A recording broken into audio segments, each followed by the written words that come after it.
नमस्कार भैया, एक भोजपुरी गीत छोटा सा, आप सबको अच्छा लगे तो जरूर कमेंट करके बताइए। कि गोरिया चांद के अजुरिया नियन गोर तुम बाड़ू हो, कि गोरिया चांद के अजुरिया नियन गोर बाड़ू हो, हर जोड़ के नहीं खेपे जो बाड़ू हो, तो हर जोड़ के नहीं खेपे जो बाड़ू हो।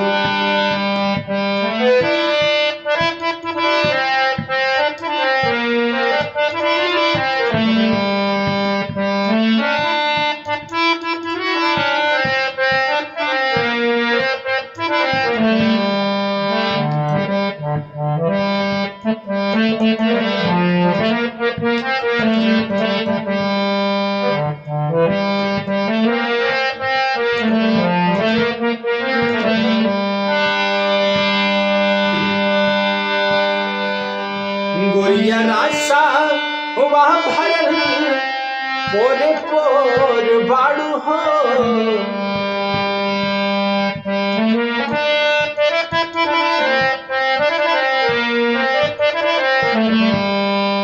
कि गोरिया रासा वहाँ भरल पोरे पोर बाड़ू हो,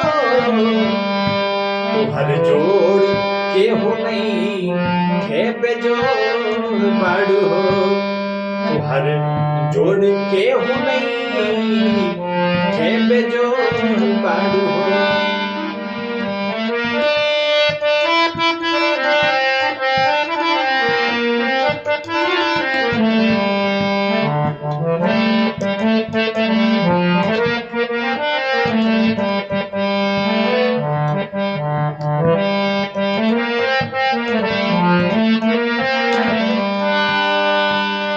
लैला सावरी मुलाकात हो गई चांद के अजुरिया नियन गोर बाड़ू हो, हर जोड़ के नहीं खेपे जोड़ बाड़ू हो, हर जोड़ के नहीं खेपे जोड़ बाड़ू हो। गोरिया चांद के अजुरिया नियन गोर बाड़ू हो, गोरिया चांद के अजुरिया नियन गोर बाड़ू हो, हर जोड़ के नहीं खेपे जोड़ बाड़ू हो, हर जोड़ के नहीं खेपे जोड़ बाड़ू हो।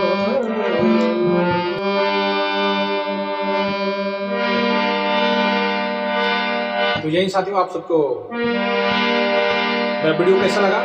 यदि अच्छा लगे तो मेरे चैनल को जरूर सब्सक्राइब कीजिएगा।